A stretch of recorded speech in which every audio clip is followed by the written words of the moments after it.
At your next hospital appointment, would you mind bringing in your passport and a utility bill as proof of address? A few hospitals already do this, but now the government is considering whether all non-urgent patients should have to show they're eligible for free healthcare. Caroline was recently asked to prove she isn't a health tourist. As she'd worked for the NHS for 22 years, she found it upsetting but understandable. I'm black, they think I'm a refugee.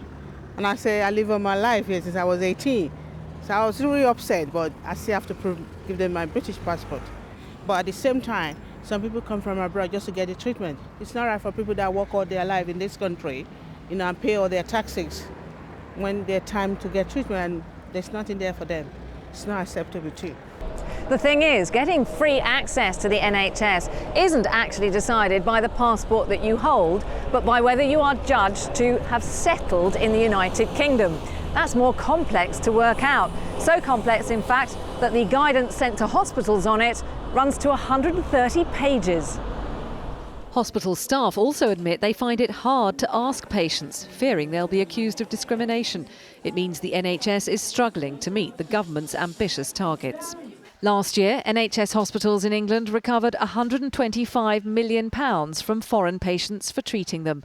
The government's target is to collect more than double that, £300 million a year.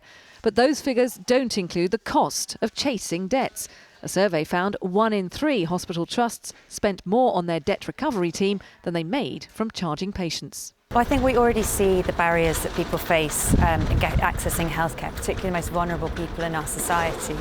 At the moment, we see chaos from people in GP surgeries wrongly turning away people because they don't have ID. If that was then extended to hospital care, I think it would be terrible for the most vulnerable.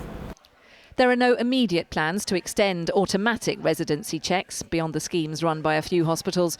But the Department of Health says the NHS is not an international health service and it is determined to stamp out abuse of the system.